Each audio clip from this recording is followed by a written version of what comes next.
बिस्मिल्लाहिर्रहमानिर्रहीम। मैं यासिर जंजुआ और आप देख रहे हैं ट्रेनर्स ऑफ पाकिस्तान। अख्तर अब्बास साहब हमारे साथ मौजूद हैं।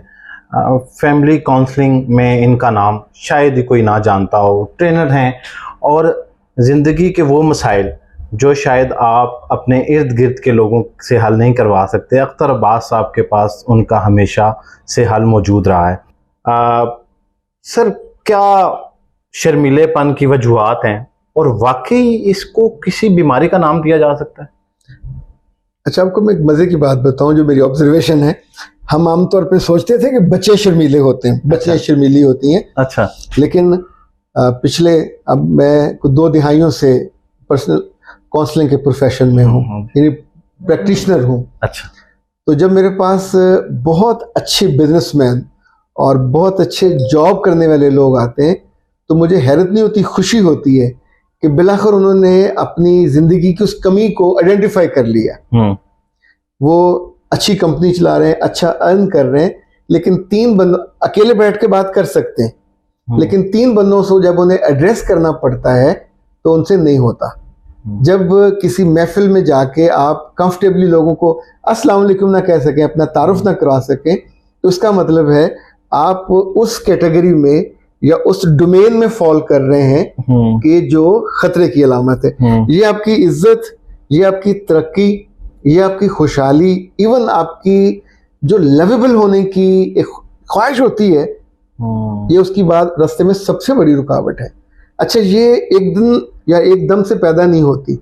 आप अपने बच्चों को देखें, बेटे को या बेटी को, अगर मेहमानों के आने पे दे आर नॉट कंफर्टेबल, वो भाग के जाके अस्सलाम वालेकुम नहीं करते, तो वो आने वाले दिनों में they would face the problem. अपने बच्चों और बच्चियों को सिखाना चाहिए कि मेहमान आने पे अब्बा रिसीव ना करे, बच्चे आपके रिसीव करें। चाय सर्व करते हुए, खाना सर्व करते हुए अपने बच्चों और बच्चियों को ज़िम्मे लगाइए कि मेहमान के साथ बैठ के 10 मिनट वो स्पेंड करें और उससे पूछें उसके बारे में। उसे कहते हैं गली लाना। हमारे बच्चों को सवाल करना नहीं आता। यानी मेरे पास बाद पेरेंट्स आके कहते हैं कि हमने बेटे को या बेटी को फीस दे के भेजा कि जाके क्लर्क के पास जमा करा देना। दे वर अनएबल टू डू दैट। यानी बड़े बड़े स्कूलों के बच्चे इस काबिल नहीं है कि प्रिंसिपल के कमरे में चले जाएं। बाहर खड़े घूमते रहेंगे, अंदर नहीं आ सकेंगे। उन्हें डर होता है, खौफ होता है।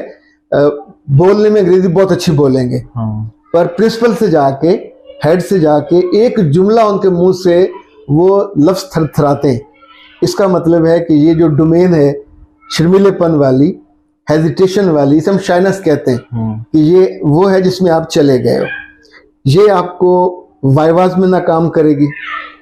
वाइवे में आपको फेस करना पड़ता है। मैं आपको दिलचस्प बताता हूँ, मैंने कई ऐसे डॉक्टरों का ट्रीटमेंट किया, बॉयज और फीमेल दोनों, कि जो फाइनल ईयर में थे और वाइवे में 2-2 घंटे बाहर बैठे रहते थे।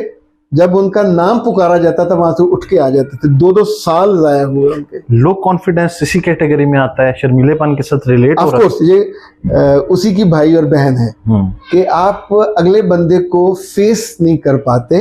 आपको ये ट्रस्ट नहीं होता अपने आप पे कि मैं उसकी बात जो मुझसे पूछेगी या पूछेगा उसको रिएक्ट कैसे करूंगी, क्या मैं उसका बात का जवाब दे सकूंगी। अच्छा, उस वक्त मैं वहां बैठी होंगी तो मैं लग कैसी रही होंगी, क्या मैं अप्रोप्रिएट लग रही होंगी। सो आपको अपने पहनने पे यकीन नहीं, ओढ़ने पे यकीन नहीं, बोलने पे यकीन नहीं, इवन खड़े होने पे यकीन नहीं। मुझे लकीली को 12 साल हो गए हैं पंजाब पब्लिक सर्विस मिशन के साथ काम करते हुए।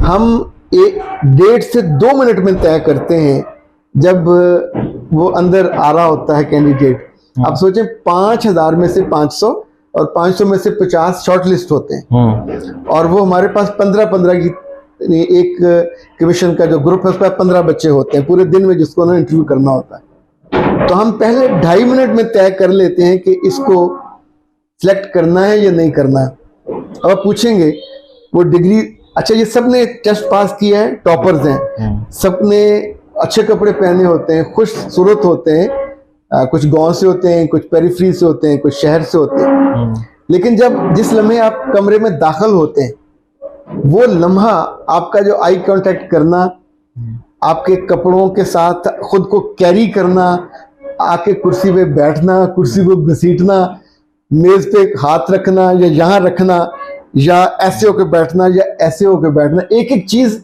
ये सिम्टम होते हैं जिसको हम जज कर रहे होते हैं।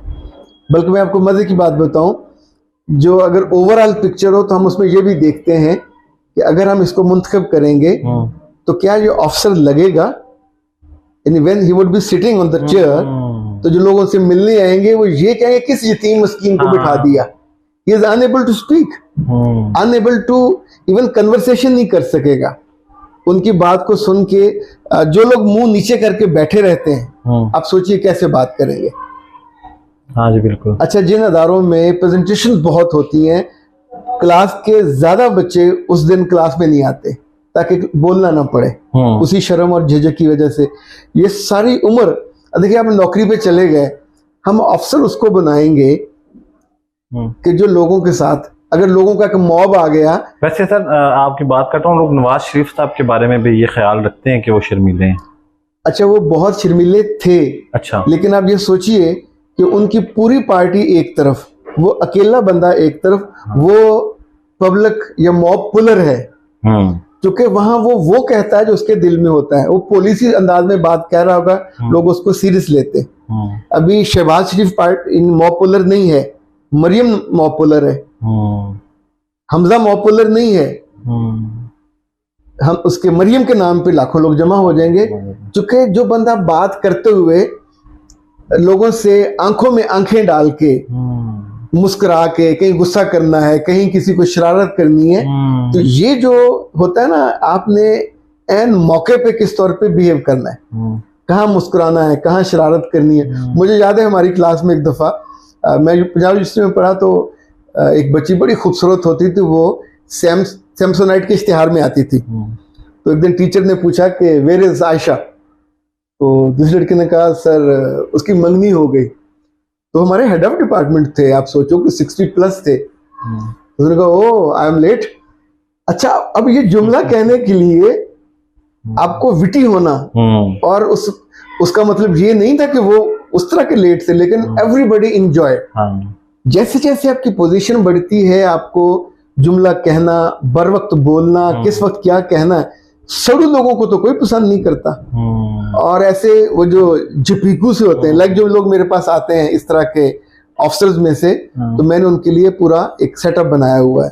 तो उनकी पहले मैं काउंसलिंग करता हूँ, फिर उनसे प्रैक्टिस करवाता हूँ, उर्दू में अलग, अंग्रेजी में अलग, छोटी मीटिंग कंडक्ट कैसे करनी है, बड़े लोगों से कैसे बात करनी है। और जब वो 3 या 4 सेशन लगते हैं, जब वो वापस जाते हैं, तो आप सोचें कि उनकी चेहरे पे और आंखों पे जो रोशनी और जो ताजगी होती है, वो शायद उस समय होती है जब आपके यहाँ बेटा पैदा होता है।